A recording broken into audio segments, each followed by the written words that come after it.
Muito bem, turma, estamos começando mais um encontro semanal do Clube Black do empreendedores.com.br. Esse podcast roda aqui na grade do Café com ADM e recebe semanalmente um dos membros do nosso Clube Black. E o membro que eu vou receber aqui essa semana, ele é protagonista simplesmente de uma das maiores histórias do empreendedorismo brasileiro. Ele é fundador da Talos, o Arthur Frota. Está aqui o meu amigo Arthur Frota, fundador da Talos. Ele é empreendedor, investidor, conselheiro de empresas e ele fundou a Talos em uma garagem no Ceará e conduziu a empresa até um exit de 9 dígitos para a RD Station. E durante esse período de earnout, ele liderou um crescimento de 16 vezes na operação. 16 vezes, galera. Atualmente ele atua na criação e escala de novos negócios por meio da AFPAR, além de ser mentor no G4 Educação. E o seu foco está na construção de empresas previsíveis, com cultura forte, execução disciplinada e visão de longo prazo. Arthur Frota, que honra te receber por aqui, pessoalmente, presencialmente, aqui em João Pessoa. Seja muito bem-vindo. Pô, muito obrigado, meu amigo, pelo convite. Está sendo muito legal aqui, tá aqui na tua cidade, na tua terra aqui, conhecendo a sede aqui do Administradores, do Empreendedores. E vamos nessa, compartilhar conhecimento, compartilhar aqui com a turma, agregar valor para que a gente possa ajudar a comunidade empreendedora do Brasil. Vamos nessa. Muito bem. Arthur, eu frisei aqui na minha introdução que você é protagonista de uma grande história de empreendedorismo aqui no Brasil. Você fundou a Talos, eu queria que você comentasse aqui quando foi, a fundação, da fundação até essa venda. Quanto tempo levou? Cara, a gente fundou, assim, eu tô no universo de startup há mais de 10 anos, certo? Então foram algumas tentativas e erros até chegar na ideia da Talos. Mas a Talos, o CNPJ em si, começou em 2017 e foi o final do exit em 2024, final de 2024. Então foram 7 anos ali de CNPJ, de fundar ela numa garagem, de fato numa garagem lá no Maracanaú, no Ceará, até vender ela para um dos maiores grupos, ou o maior grupo de tecnologia do Brasil, que é a TOTVS, que no caso a RD Station faz parte. Então foram 7 anos ali onde a gente conseguiu levar a empresa de R$0 de faturamento até R$100 milhões de faturamento. Cara, é impressionante assim quando a gente fala de uma empresa 100% bootstrap, Então você não tinha investimento externo nenhum e conseguiu tracionar a empresa assim, que eu queria agora voltar aqui no tempo e você contasse aqui pra gente, como é que foi essa jornada desse começo em uma garagem, esse crescimento, como é que foi lidar com a expansão da Talos até essa venda extraordinária aqui para o Grupo TOTVS.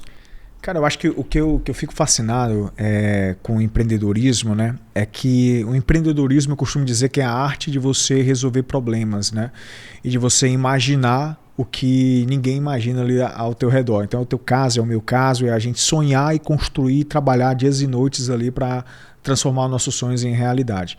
Então, começar numa garagem foi complexo, porque com pouco recurso você precisa ser muito inteligente, muito habilidoso ali para conseguir superar os desafios. E eu nasci numa família com poucos recursos ali financeiros, então não tinha uma mesada ali do pai, um dinheiro ali para poder empreender e montar um negócio. Eu tinha, na verdade, um sonho de transformar a minha vida, a vida da minha família, dos meus pais, enfim, eu tinha aquele sonho de mudar a vida ali ao meu entorno, mas também não só isso, eu tinha um sonho de criar coisas grandes, de impactar pessoas, de fazer com que o meu... É como se eu fazia aquele pensamento, a minha vida precisa fazer sentido.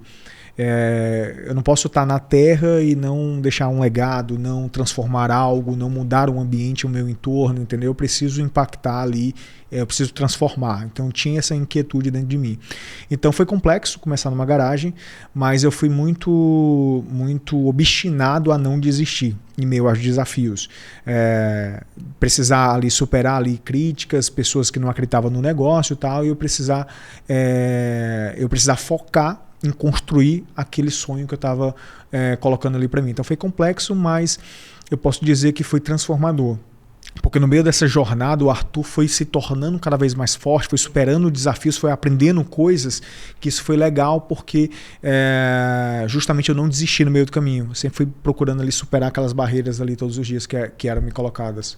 Perfeito. E Arthur, agora sobre você tem algum background de tecnologia? A Talos é uma empresa de tecnologia, Então eu queria que você comentasse assim, o que ela faz, E por que ela se tornou tão valiosa para o mercado. E também se você tem esse pé no mundo da tecnologia, se você programou, desenvolveu, enfim. Sim. eu tenho. A minha área de formação é tecnologia, sou formado em ciência da computação. Inclusive, finalizei a venda de uma empresa. Eu acho que, podendo ficar um pouquinho quieto, a primeira coisa que eu fui fazer foi logo entrar no mestrado. Então, já entrei no mestrado também de engenharia e pretendo até fazer doutorado também. Então, tenho um background, sim, em tecnologia. Sou um cara que estudo bastante tecnologia, inovação, né? A Talos, pouca gente sabe, mas o primeiro módulo que eu desenvolvi na Talos foi uma inteligência artificial. Então, a Talos começou com a ideia de IA. Só que a gente entendia que o hype ali do mercado que ia fazer a gente crescer naquele tempo não era IA. Era a questão da multicanalidade, os canais, as integrações. Então eu deixei um pouco isso em stand-by, visando ali colocar aquilo que o cliente precisava atualmente. Então eu sempre tive essa habilidade de entender negócios, entender tecnologia e criar soluções em cima disso. Mas na medida que eu fui empreendendo, eu fui, Leandro, aprendendo novas coisas, entendendo que eu não podia ser aquele cara do produto, da tecnologia. Eu precisava ser um empresário, gestor que entendia da empresa 360 e tomava as melhores decisões para a empresa crescer. Então eu fui naturalmente aprendendo, usei a minha cabeça ali de engenheiro, digamos assim, para aprender habilidades como de marketing e vendas, né? Que basicamente marketing e vendas nada mais é do que você conseguir prever, né, funis ali, começo, meio e fim ali de entender ali as operações comerciais. Então eu fui usando a minha cabeça ali de engenheiro para poder estruturar a minha máquina de vendas. Então fui aprendendo outras habilidades, mas sempre fui um cara de tecnologia e me considero até hoje, ainda estudo isso.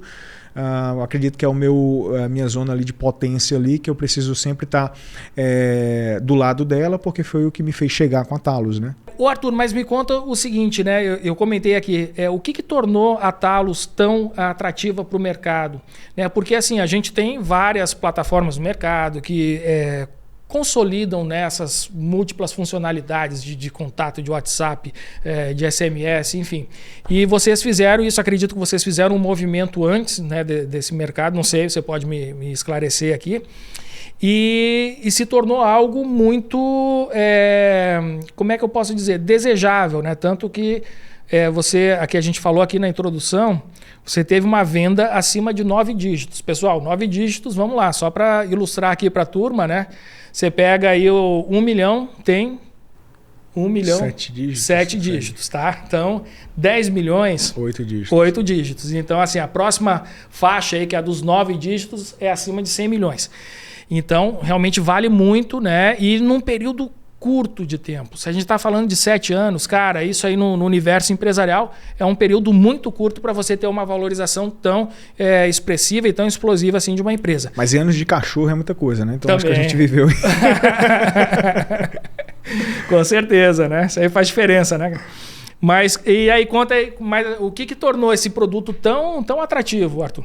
Cara, primeiro, acho que tem um ponto do pioneirismo, né? A gente foi bem no começo ali. Basicamente, eu fiz uma análise de mercado. Antes de empreender, é legal contextualizar. Então, eu trabalhava numa empresa de tecnologia, saí dessa empresa de tecnologia, não estava feliz lá trabalhando nessa empresa.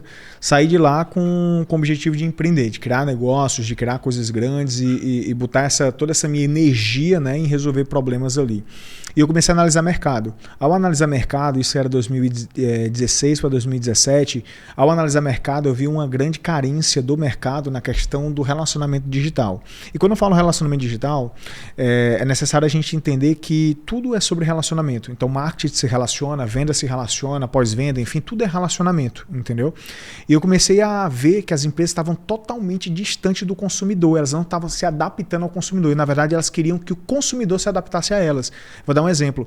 Nesse tempo, as empresas, o saque era 0,800. Se você quisesse comprar um produto, a grande maioria era presencial, entendeu? Então, não tinha, até o hábito do consumidor não era tão digital, mas o consumidor passava cada vez mais tempo nas redes sociais, no WhatsApp, no Instagram, no Facebook. Eu falei, cara, por que não integrar esses canais de comunicação que já tem direct, já tem o Messenger, já tem o WhatsApp? Por que não colocar tudo numa só plataforma? Eu não vou substituir o telefone, mas por que não conectar o telefone, o e-mail, o WhatsApp, o Instagram, tudo em um só local? Foi aí que eu comecei a estudar. E vi que nos Estados Unidos já estava começando um conceito de omnichannel, né? De você ser multicanal nas empresas e conseguir integrar tudo em um só local. E eu comecei a trazer essa tendência para cá. Que, cara, isso aí vai ser o próximo boom. Porque as empresas, para vender, elas precisam se relacionar. E a venda nunca vai ser 100% automatizada.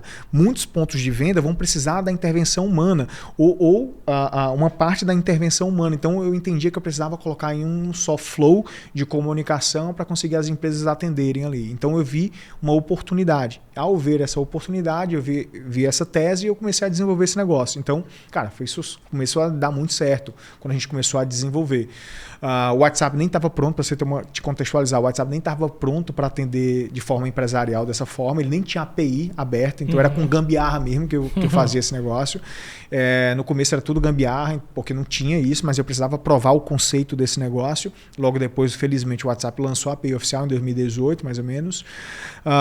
Então a gente começou no começo. Então teve esse ponto do pioneirismo, acho que ajudou muito nesse processo, mas não só isso, eu acho que eu fui me tornando como empreendedor um cara especialista em relacionamento, em entender sobre processos de vendas, de marketing, entender sobre pós-venda e tal, entender sobre a questão do relacionamento com o cliente dentro do digital, a venda dentro do digital, e baseado nesse entendimento de comportamento, onde eu me tornei esse especialista e fiz a empresa se tornar especialista nisso, a gente começou a ficar obcecado pelo sucesso do cliente. Então a gente ficou obcecado em entender que, cara, o administrador, para vender mais, ele precisa de tal funcionalidade, ele precisa de tal tecnologia na inteligência artificial, ele precisa de recursos para vender mais. Então a gente se tornou muito bom em marketing e vendas. Então a gente foi um dos primeiros a lançar um módulo de broadcast para disparo de WhatsApp em massa. Então a gente começou a lançar a questão da inteligência artificial, que o bot entendia o contexto da conversa e disparava um botão de compra. Então a gente começou a se antecipar ao mercado e se tornar essencial. E a gente começou a fazer muita integração com a própria RD Station. E a gente foi se tornar também valioso ali para a RD Station, porque ela estava no meio de uma negociação com a TOTOS, eles nem tinham feito o deal ainda com a TOTOS, mas a gente tinha um produto muito bem integrado com a RD. Que a gente, o cara clicava no botão na RD, disparava na gente, tal, a gente customizou. Nós somos clientes aqui, viu, turma? Só para também contextualizar aqui. Então, assim, então a gente já era muito bem integrado com a RD, não porque a gente queria vender para a RD, que nem passava isso na minha cabeça, mas porque a gente usava a RD. Sim. Então, cara, eu usava no meu processo de marketing e vendas a RD Station. Então, eu integrava, porque eu usava a Talos também. Eu integrava com a Talos porque eu entendia que, cara, fazia sentido ali para o meu processo, que, consequentemente, o meu cliente usava também. Então, a gente foi se tornando atrativo para o mercado porque a gente foi um dos primeiros, aí, mais uma vez o pioneirismo, um dos primeiras plataformas a focar em marketing e vendas. O que eu tinha de concorrentes, poucos que eu tinha naquele tempo, estavam focando muito em contact center, em pós-venda. Então a gente foi focar em marketing e vendas, que era uma necessidade ali do digital, né? De vender ali. Sempre foi uma grande necessidade. Foi uma grande necessidade. Porque, você falou muito bem, assim, a gente arrumava ferramentas que eram justamente para um pós-venda, mas não arrumava ferramentas que integrassem todas as nossas frentes de venda, né? Exatamente. Então essa época era uma época de muita fragmentação, né? Você contratava uma plataforma para disparar SMS, outra para sei lá o quê, para fazer os atendimentos de redes sociais e assim vai, né? Então vocês consolidaram todas essas ferramentas, né, em uma única plataforma. Exatamente, porque o conceito da tese da gente era bem legal, porque o nosso conceito não era ser uma plataforma especialista só numa parte, certo? A gente foi se tornar uma plataforma que permitia às empresas construir a jornada conversacional dela, seja ela humanizada, ou seja ela automatizada, seja ela com multi-agentes lá, inteligência artificial, ou seja ela com multi-operadores lá operando nesses canais. Então a gente era uma plataforma que permitia essa construção. Então a gente foi repetindo, ficando mais atrativo, porque a gente estava inserido no universo da RD Station. Era um hype ali a questão do WhatsApp. O WhatsApp na pandemia, a gente estava até falando no almoço, né? O WhatsApp na pandemia virou o e-commerce da empresa. Então a empresa não tinha, foi uma grande transformação digital no Brasil a pandemia. Então as empresas não tinham e-commerce, não era como nos Estados Unidos que as empresas já tinham uma maturidade digital maior, elas não tinham e-commerce. Qual era a forma mais rápida de vender no digital? Botar um canal no WhatsApp. Entendeu? Então a gente foi ganhando muito corpo e chamou a atenção da RD Station, né? Um dos conselheiros da RD Station falou, cara, desconheço uma empresa, eles estavam querendo comprar uma empresa nessa área, ele falou, cara, desconheço uma empresa com um produto tão bem azeitado, tão massa a nível de produto, integrado já com a RD Station e crescendo bootstrap da forma que a Talos cresce lá no Ceará. Então a gente já tinha clientes em todos os estados do Brasil, a gente já estava crescendo, bootstrap, porque eu me tornei um cara especialista na minha operação, que eu entendi exatamente, cara, o real que eu colocava em cima aqui em marketing, enquanto o real voltava aqui em vendas. Então, por entender muito bem essa nossa operação, a gente tinha um crescimento previsível. E foi aí que chamou a atenção da RD Station e a gente começou o processo ali de negociação. Muito bem. Arthur, você sabe que eu sou um cara, né? A gente estava até falando sobre isso aqui, a gente tem uma holding chamada Stoic, que é em homenagem aqui ao estoicismo. Inclusive eu tenho aqui até um Marco Aurélio aqui de estimação, em tudo que é canto eu tenho um Marco Aurélio aqui para me inspirar. E a sua história, ela é bastante inspiradora no sentido que a gente estava até conversando sobre isso, nós temos algo em comum. Né? Nós construímos negócios fora do principal eixo de negócios do país, que é Rio, São Paulo, né? Ali na região sudeste. E nós estamos aqui na região nordeste e construímos negócios, enfim, nacionais. E aí o que eu vou te perguntar é para ver se tem paralelo na lição que eu extraí disso, né? O fato de construir o negócio nacional estando longe aqui dos grandes centros. As dificuldades que você enfrentou para criar um negócio assim de escala, né? E de escala nacional, estando no Ceará, me diz o que elas construíram de diferencial que foi essencial para o seu sucesso, esse sucesso, enfim, né? Para essa venda milionária. Cara, a gente se tornou a gente estava até falando sobre isso, né, também no almoço, e o ponto que eu te coloquei, eu estava até refletindo um pouco mais sobre isso. Eu acho que, primeiramente, é mais complexo e mais difícil, não dá pra gente negar que não é mais complexo, mais difícil, certo? Seja para levantar capital, seja para vender, achar investidores, enfim. Mas, em compensação, quando você é obcecado pelo resultado, e você é um cara obstinado que não desiste, não para no meio do caminho, não é aquele cara que vai se vitimizar, que eu nunca fui esse cara, bicho. Eu estudei em escola pública, minha mãe precisava do Bolsa Escola lá, que era o tempo do Bolsa Escola, enfim. Então, assim, eu realmente me separado do meu pai, tal. Então, eu passei por dificuldades, mas eu nunca fui aquele cara que botava bloqueio para os meus sonhos. Eu nunca fui aquele cara que dizia, cara, eu não posso aquilo. Eu nasci num ambiente que não dá para conquistar aquilo. Sempre um cara que admirei as pessoas. Eu via o sucesso dos outros, sempre admirava. É como se eu estivesse tirando uma venda no meu olho quando eu via um sucesso que eu não conhecia. Pô, eu conheci uma história de um empreendedor e admirava aquele empreendedor e eu falei, cara, dá. Se ele fez, dá. Então eu sempre fui esse cara sonhador. E nesse processo de ser um cara obstinado, sonhador, quando eu me coloquei para empreender, eu enfrentei sim mais dificuldades. Mas por ser um cara obstinado, eu não fui parando no meio desse processo. Eu fui me fortalecendo com as dificuldades. Exemplo, no começo da Talos eu era um cara muito bom de produto. Né, um cara muito bom de programação, de tecnologia. Inclusive, meus primeiros estagiários eram meus alunos. Eu era professor, eu sempre fui um pouco precoce. Eu era professor numa escola técnica particular lá no Maracanaú, aos 22 anos de idade, mais ou menos. E os meus primeiros alunos eram alguns alunos meus bons, eram meus colaboradores na Talos. Eu pagava bolsa de estudos para eles, eu estava pagando para poder eles aprender a programar comigo. Estava criando o negócio lá dentro ali junto com eles ali. E nesse processo ali eu era um cara muito bom em tecnologia. Mas chegou um dado momento que eu ser bom em tecnologia fez eu criar o produto. Tá, e agora como é que vende? Então eu tinha a dificuldade que era aprender a vender. Fui lá aprender a vender, fui lá entender de máquina de vendas, fui entender de automação, fui entender de processos comerciais, eu fui entender de negociação e fui aprendendo de acordo com os desafios. Então eu fui criando um mindset que eu acho que talvez isso virou uma zona de potência, porque eu atingi resultados olhando ali empresas ali que estavam dentro do ecossistema TOTS, que foram vendidas também, que não atingiram esse mesmo resultado da gente, sendo que elas estavam no sul ou sudeste e tal, e a gente atingiu no nordeste. Acho que no meio das dificuldades a gente criou uma envergadura grande. Que na medida que a gente superava esses desafios, os desafios que a gente estava superando se tornavam pequenos.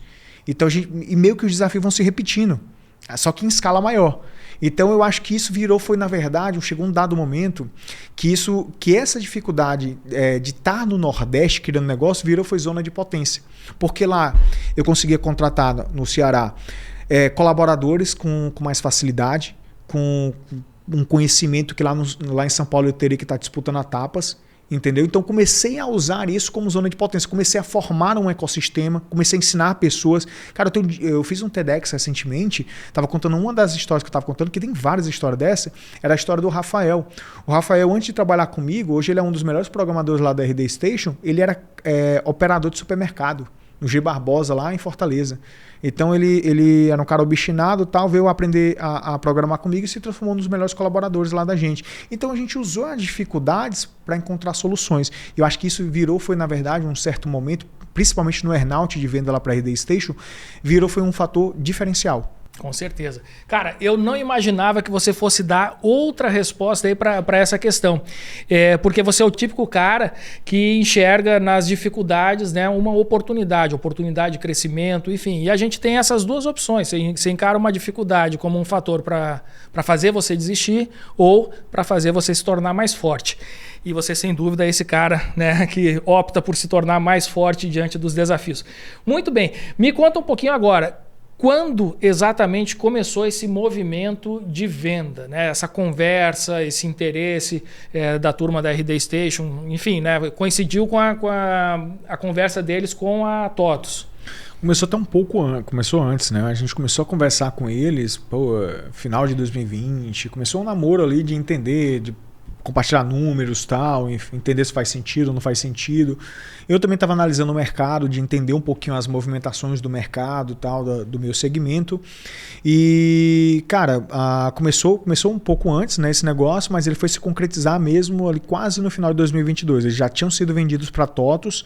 Acredito que até o meio da negociação deles ali atrasou um pouquinho o nosso deal, porque estavam sendo vendidos para TOTUS, mas acredito que foi no momento ideal, porque depois que eles estavam plugados dentro da TOTUS, aquilo que a gente vinha negociando com eles se transformou em muito melhor, porque a gente não estaria só entrando no ecossistema da RD, de marketing e vendas, que é o maior ecossistema de marketing e vendas, né, falou de plataformas daqui da América Latina, mas a gente estaria entrando no ecossistema da maior empresa de tecnologia da América Latina. Então a gente, na verdade, foi potencializar as possibilidades ali que a gente tinha de negociação. Perfeito. Então isso começa ali no finalzinho de 2022, né? E demora esse prazo de 2 anos, então, para se concretizar. Eu não sei se você pode passar aqui para a gente detalhes, mas normalmente esses acordos eles são feitos da seguinte forma. A empresa entra te comprando agora, num determinado momento, uma parte, e com a promessa que mais na frente vai adquirir o restante, né? Então, trocando em miúdos, mais ou menos exatamente né, isso. As exatamente negociações isso. seguem esse sentido.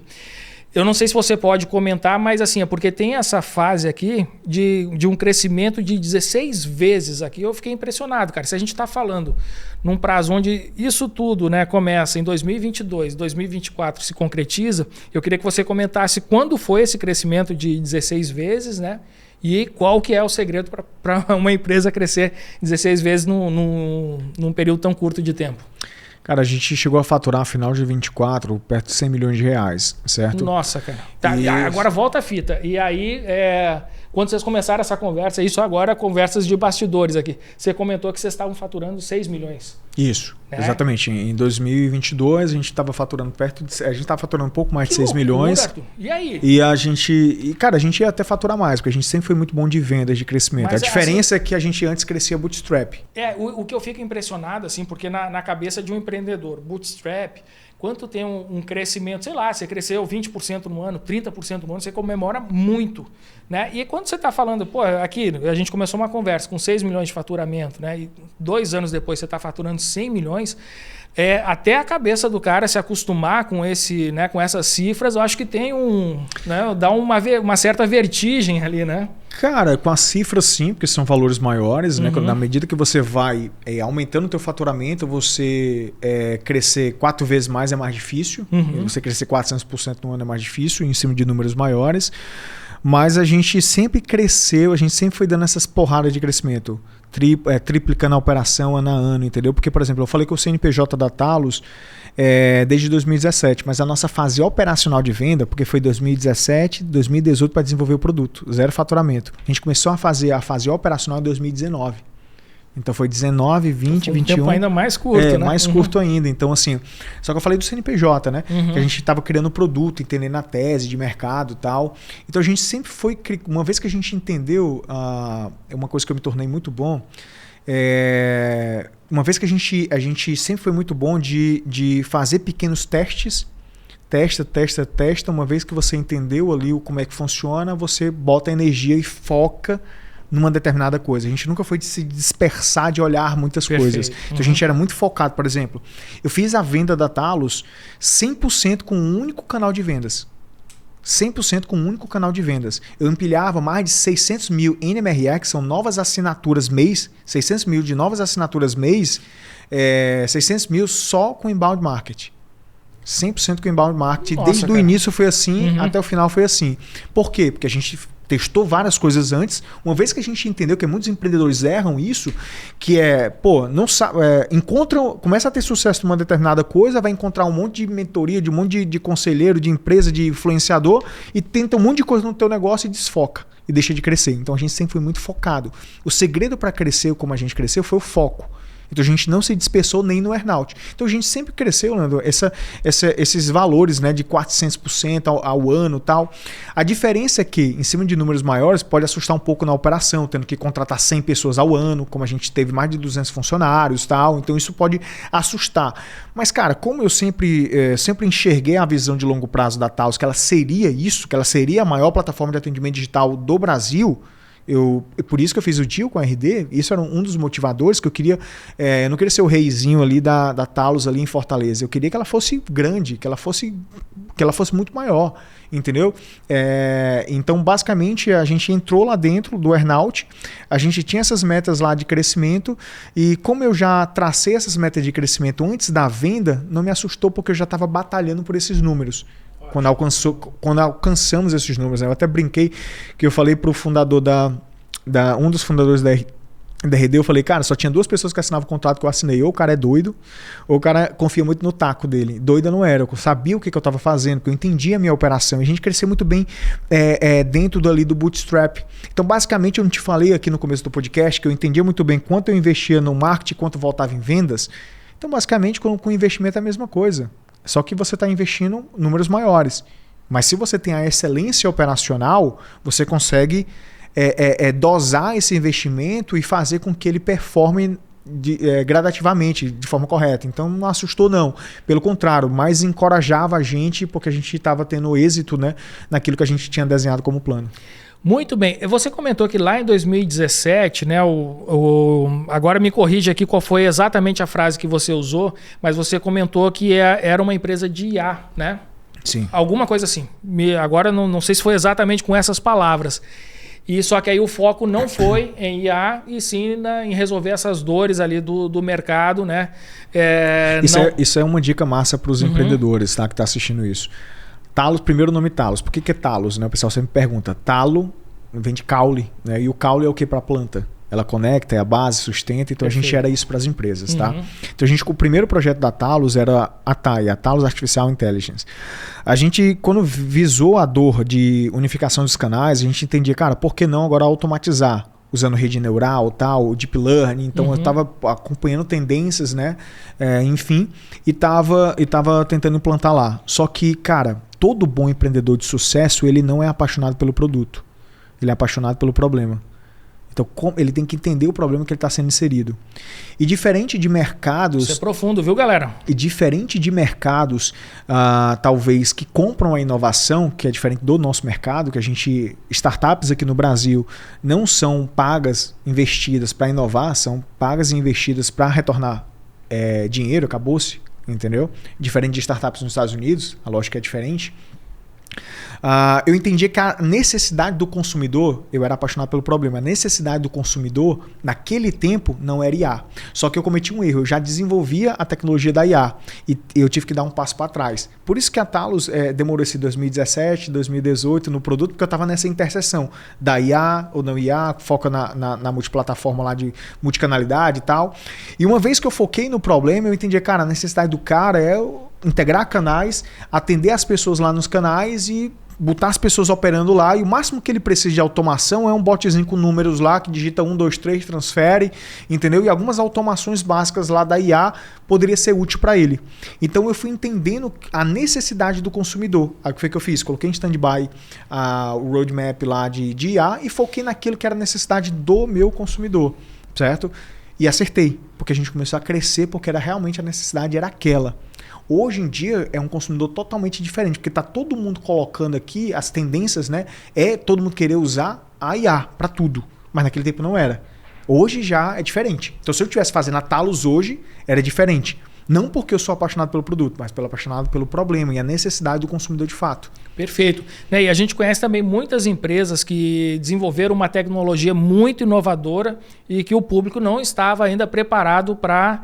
Assim, são N casos. Até o próprio carro elétrico, quando nasceu lá na década de 90, enfim, era um produto fantástico, tal, tudo mais, mas o público ainda não estava preparado. Na década de 90 já tinha IA. Exato. Mas quem que ia contratar IA? Quem que ia sair para contratar IA? Entendeu? Perfeito. Então, assim, são mudanças do mercado que muitos empreendedores param no meio do caminho porque eles são apaixonados pelo produto, lançam o produto em times errados e eles não persistem e vem lá um outro e desenvolve no time correto e dá certo. Né? Por exemplo, o iFood. O iFood não foi a primeira plataforma de pedir comida do Brasil. Teve plataformas na década de 90 que não hyparam, não deram certo, e o iFood no momento correto conseguiu escalar. Então entender de time é muito importante. E uma das coisas que eu fui feliz com a Talos, Leandro, foi entender os times corretos. De início, de empreender, de fazer o exit, foi entendendo esses times. E todo bom empreendedor precisa ser muito bom de time, de leitura de time. Perfeito, porque inclusive tem a hora certa de vender, né, Arthur? Porque tem negócios que são feitos para ser vendidos, entendeu? Porque caso contrário, ele precisa de muito funding para poder dominar o mercado sozinho, certo? E eu entendia muito bem a minha zona de potência, de força e minha zona de fraqueza ao estar lá em Fortaleza empreendendo.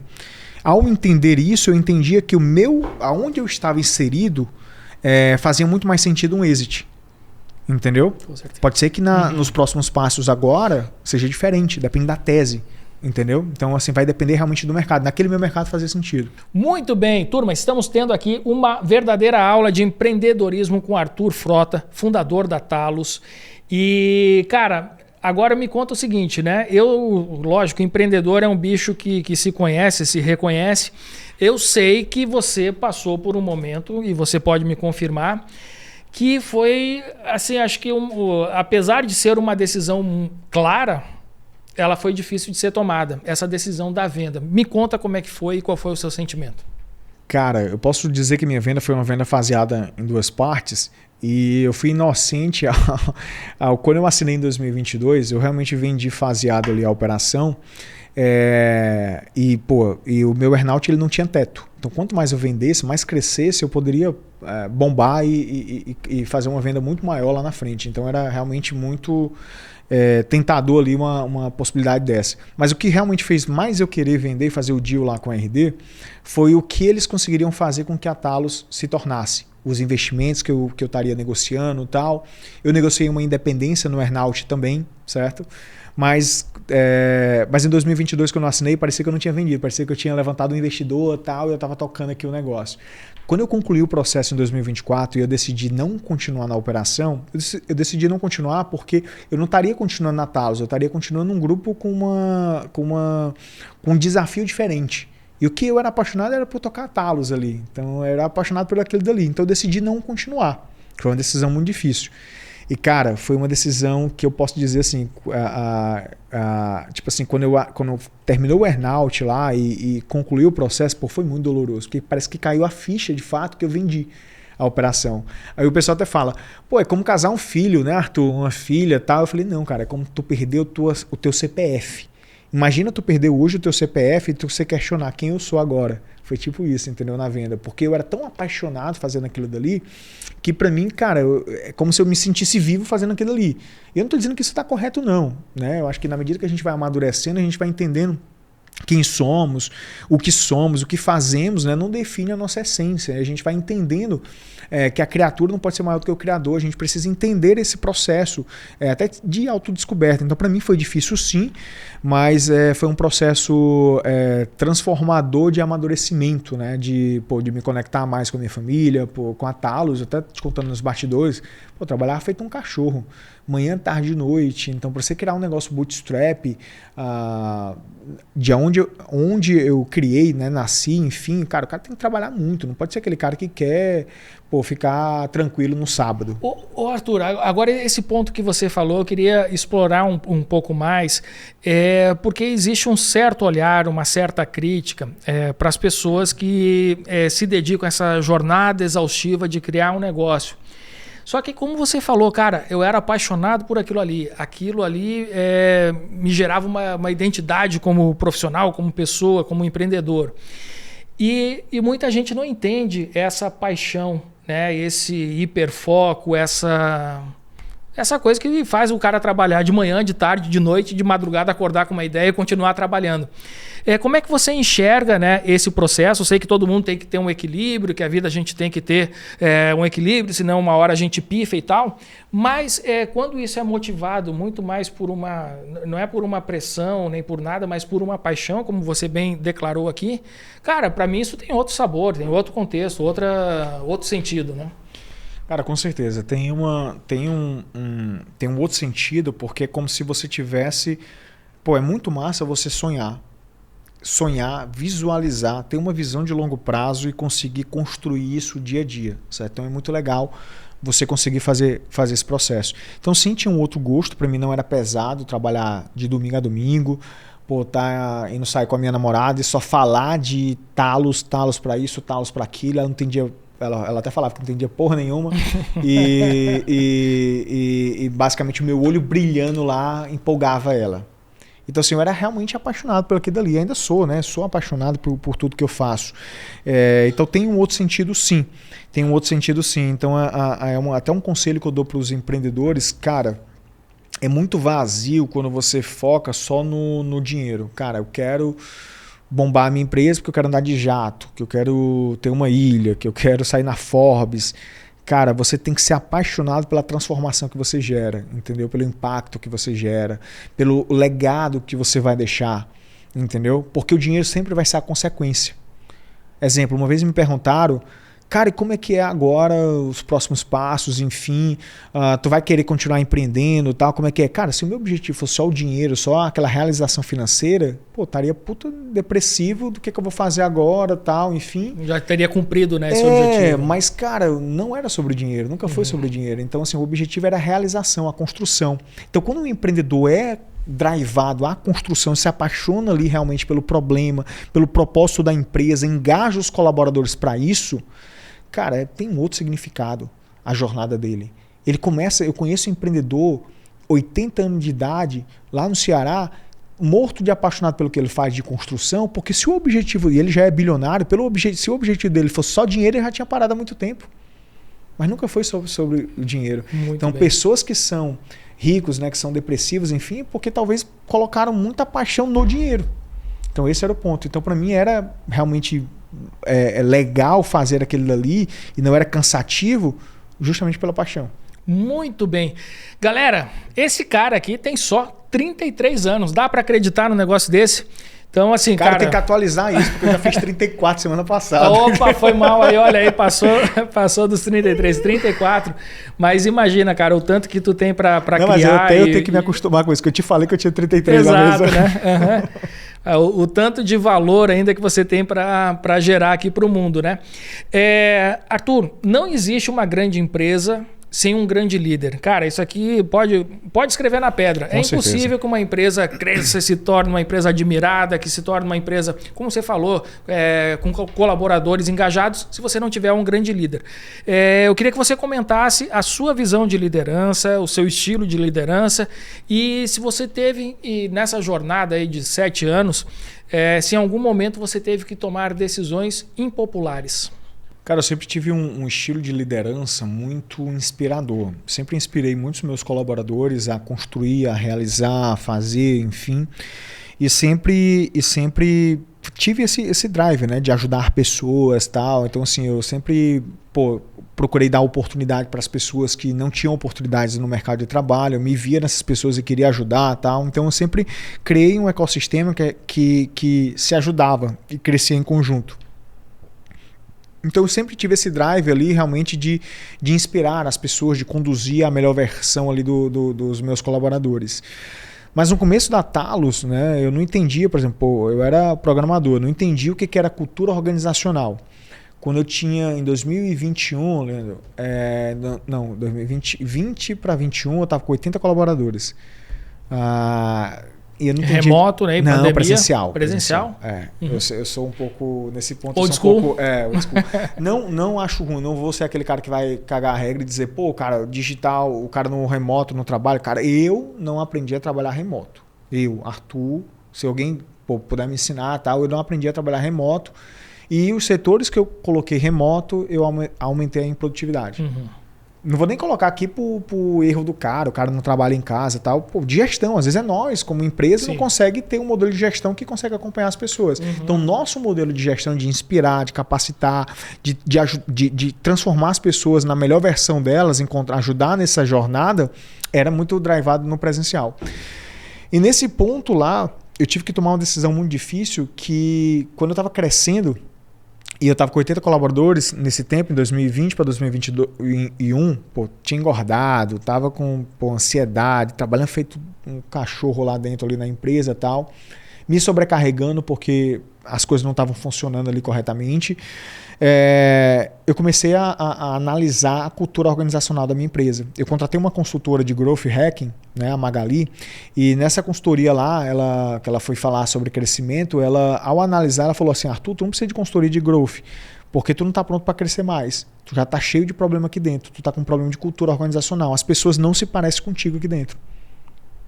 Não se parece com a tua esposa, que era minha sócia e tal, então não se parece com vocês e aí? Eu acho que não faz sentido.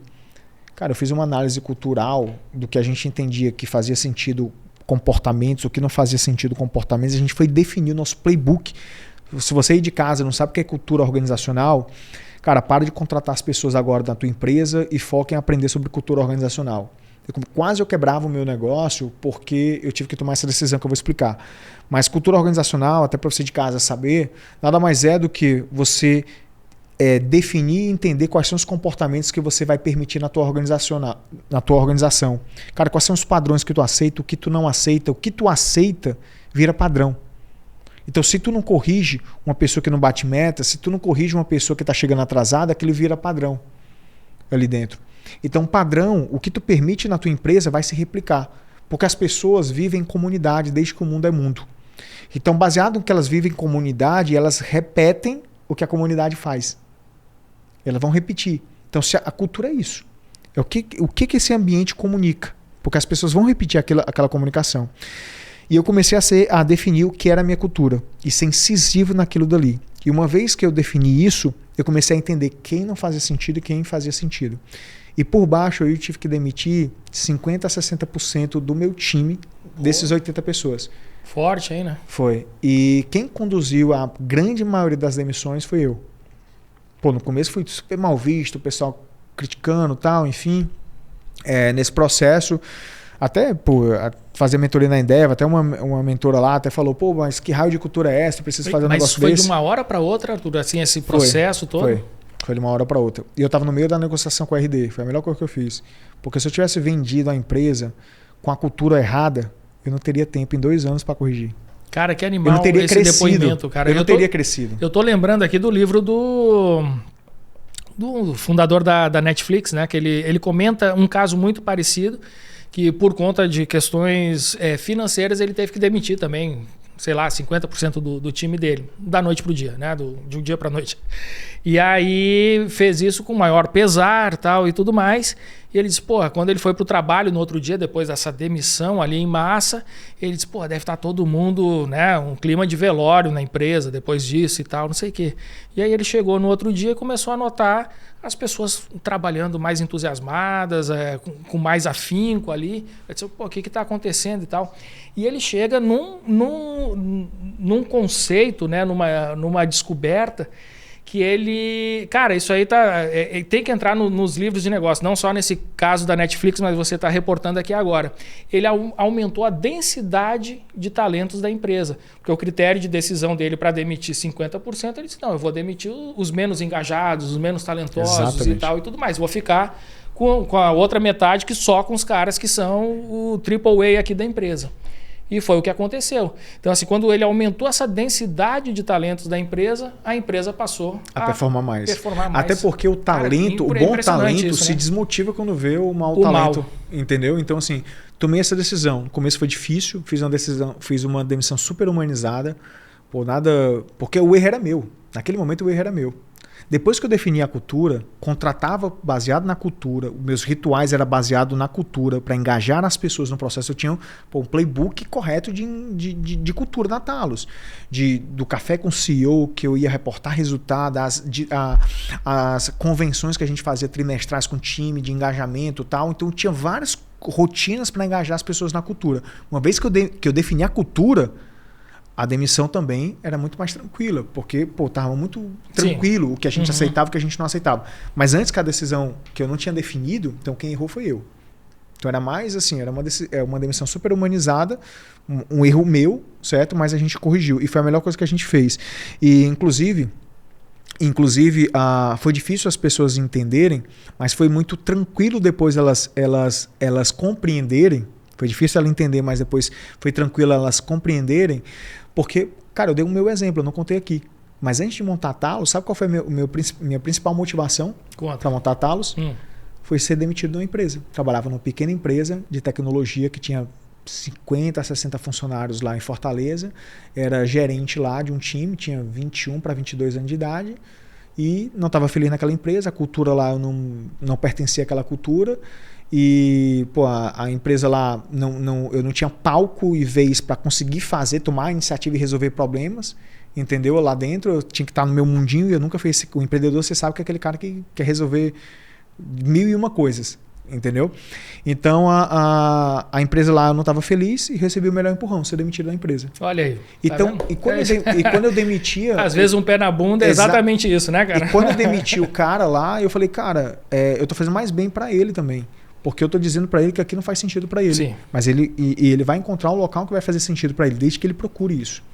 Então, eu acho que é muito consciente o empreendedor que entende sobre cultura organizacional, porque ele sabe muito bem a criar realmente um ambiente que os seus pares conseguem construir e se sentirem felizes nessa construção. Cara, fantástico. Galera, isso aqui é mais do que um episódio de podcast, isso aqui é uma verdadeira mentoria que a gente está tendo aqui com um grande empreendedor, Arthur Frota. Cara, eu não queria terminar esse podcast aqui, por mais que a gente esteja ultrapassando os tempos que a gente utiliza aqui de padrão. Os tempos normais. Os tempos normais. Mas vamos para os acréscimos agora, né?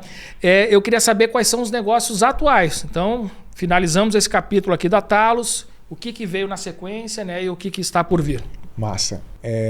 Cara, eu comecei assim que eu terminei o Earnout, eu fui abrir minha mente. Pô, fiquei triste pra caralho no começo, deprê ali no começo.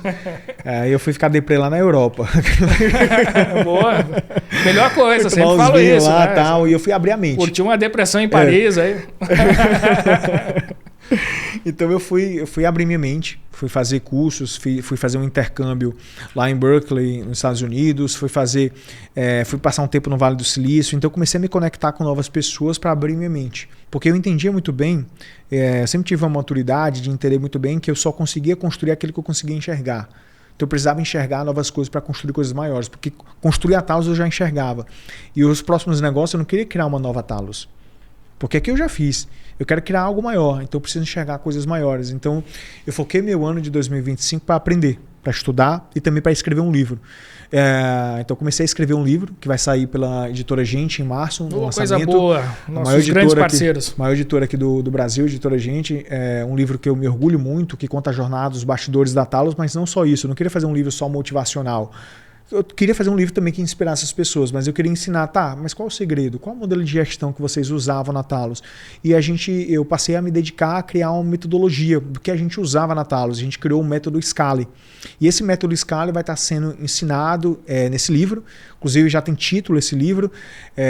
O nome do título, a editora Gente que escolheu, eu achei um pouco provocativo, mas faz sentido muito esse título, que é Enquanto uns escalam, enquanto uns falam, outros escalam. Então o nome do livro é esse, é bem provocativo. Eles são bons de títulos, né? Eu gosto. O meu livro também, cadê? Tá por aí então? Os caras são bons, são bons. Aí assim, o meu era Seu Futuro em Administração, tal, não sei o que. Eles, não, vamos botar um título mais provocativo. Aí vieram com o melhor administrador do mundo. Eu disse, Beleza, vamos lá. Eles têm a fórmula aí do best-seller. E tu nessa visão de ser estoico e tal, então falou, pô, ok, vai. Pois é, então fui escrever meu livro, queria me dedicar na escrita desse livro e tal, de contar os bastidores, enfim. Então fui escrever esse livro e também modelar os novos projetos, né, do que eu queria montar. Então eu fui desenhando ao longo do ano, né, o que eu queria fazer de ecossistema, enfim. Então eu venho lançando esse ano, certo, lá em Fortaleza, um grupo empresarial onde a gente visa criar negócios nesse grupo. A gente tem uma tese de um ICP que a gente quer atingir. A gente tem muito bem claro qual é o ICP, né? E para quem não conhece de caso, o ICP nada mais é do que o perfil de cliente ideal. Então a gente tem um perfil de cliente ideal do grupo, certo? Dessa holding, do que ele enxerga. E baseado na necessidade desse perfil de cliente ideal, ele tem várias necessidades de tecnologia. IA para isso, IA para aquilo, sistemas e tal. Então ele tem diversas necessidades nesse ecossistema. E essa hold ela visa ser sócia, fundar ou investir em negócios que atendam a necessidade desse ICP. Uhum. Então a gente visa fundar, certo? A gente já, na verdade, fundou já essa holding que visa investir em novos negócios, visa criar novos negócios, se associar com bons empreendedores para conseguir criar soluções para esse ICP que a gente está visualizando. Então a gente vem com essa tese de grupo, né? De criar, em vez de criar uma nova Talos, por que não criar 10, 20, 30 novas Talos, entendeu? Então, tendo uma tese na grande maioria das teses desses negócios que a gente vai vir ser sócio, a gente visa o exit na frente, certo? Então, a gente está desenhando muito bem esse playbook ali de exit, como é que seria esse processo, mas a gente quer ser sócios, né, de bons empreendedores, que a gente crie grandes negócios e impacte muitas pessoas nesse ecossistema que a gente vai vir lançando. Cara, que fantástico. Me diz uma coisa, o livro sai quando? Que a gente vai divulgar por aqui, viu? Vamos fazer um barulho aqui. Pô, o livro não tem data ainda, mas vai sair ele pela primeira quinzena de março. Tá, perfeito. Não, tá pertinho então. Tá. Bom, pra gente entrar em contato contigo, né? A gente não, eu já tenho contato aqui direto. Nós estamos no mesmo grupo de empreendedores, que é o empreendedores.com.br, então a gente já tem um contato aqui direto. Mas a turma que está nos assistindo pode querer entrar em contato contigo para saber mais, enfim, o que esse cara tem que fazer. Boa, me manda um direct no meu Instagram. Meu Instagram é Arthur Frota, com TH, do mesmo jeito que escreve meu nome. Manda um direct, entre em contato comigo. Tem o meu site também, arturfrota.com.br. E também o site, né, do grupo empresarial que a gente está lançando, que é a AFPAR, certo? Capital.com.br. Então a gente tem também se você quiser submeter um projeto, enfim, de investimento, procura a gente lá nesse contato também. Então a gente está disponível nas redes sociais aí para poder se conectar com gente boa. Muito bem. E Arthur, agora só para a gente encerrar, né, com uma chave de ouro aqui, com uma cerejinha nesse bolo, né, que você preparou aqui para a gente hoje, que alerta você deixaria? A gente está aqui num ano... começando um ano aqui de 2026, que promete ser um ano difícil. A gente está acostumado com dificuldades e a gente transforma dificuldades em oportunidades. Mas é um ano que tem eleição, que tem Copa, então vai ser mais difícil assim para o brasileiro de uma forma geral. Que alerta você deixaria então para os empreendedores brasileiros com relação a essas dificuldades e também para aqueles que querem escalar os seus negócios usando tecnologia? Cara, primeiro seja inquieto na excelência operacional. Foque em reduzir custos, foque em crescer vendas, certo? Cresça suas vendas e reduza sempre seu custo. Então, foque, como diria no livro lá da 3G Capital, né, lá do Jorge Paulo e dos sócios lá, que custos é igual unha, se você não tira ele está crescendo sempre, então foque sempre na excelência operacional, porque quando você tem um domínio da tua operação, sabe vender, tem receita previsível, sabe quanto entra, quanto sai, por exemplo, na Talos eu sabia no dia 15 se eu ia bater a meta ou não, se estava tendenciando a bater a meta ou não. Então, tenha excelência operacional, porque você vai conseguir superar as crises com muito mais facilidade, é a dica que eu dou, certo? O outro ponto nunca deixe de focar em inovação. A excelência operacional ela pode usar a inovação para ser excelente na operação.